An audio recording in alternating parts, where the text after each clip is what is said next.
Good evening and welcome to the Business Day. I am Javon Keys. US-based Century Aluminum Company has acquired a majority stake in Clarendon-based alumina refinery JAMALCO. The deal comes weeks after Noble announces plans to let off its shares.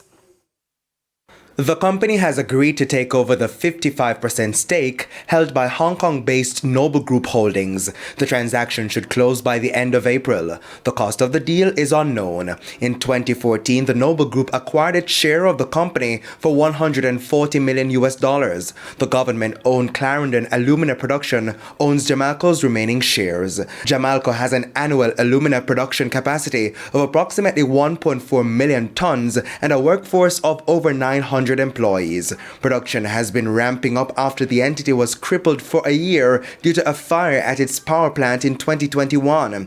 In response to the deal, the government says it doesn't object to the transaction, saying it welcomes Century as the new managing partner of Jamalco. In a statement from the Finance Ministry, the government says it looks forward to working with Century to maximize the value of Jamalco. It says with the transfer of Noble's share ownership to Century, the necessary investments are expected to be made to improve Jamalco's operating efficiency. President and Chief Executive Officer of Century, Jesse Gary, says the acquisition is highly strategic for the company as it secures a predictable, long-term supply of alumina, its most crucial raw material, and achieves increased transparency and control of its supply chain. When asked about the future of the refinery in light of Noble's announcement, Mining Minister Audley Shaw said the government was contemplating an overhaul of the operations at Jamalco. Century Aluminum Company is a global producer of primary aluminum, operating smelters in the United States and Ireland. The company is listed on the Nasdaq exchange with approximately 45% of its shares held by global metals company Glencore. Local clothing brand Kuya has expanded to Montego Bay. The 36-year-old company, which cut back operations over the last few years, re-emerged with its Kingston location in early 2022. Now, Kuya's CEO Homer Bear says expansion to the western city was inevitable. He and the company's director of sales and marketing, Gary Codner, say Kuya is also eyeing additional markets.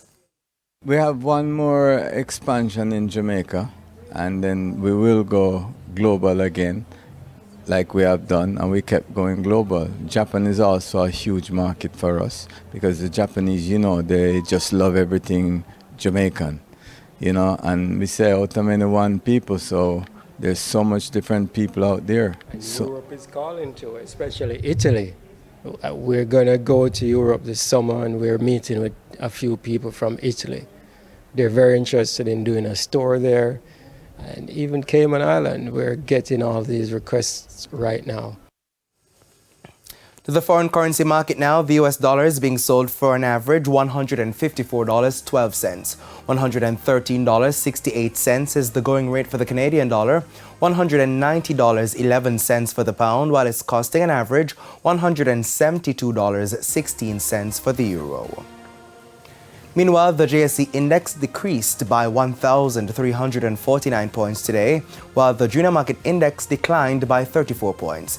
Among the winners were Epley 7.25% preference shares, Jamaica Public Service 7% shares, 138 Student Living Variable Preference shares, Trans-Jamaican Highway 8% shares, and AMG Packaging and Paper Company.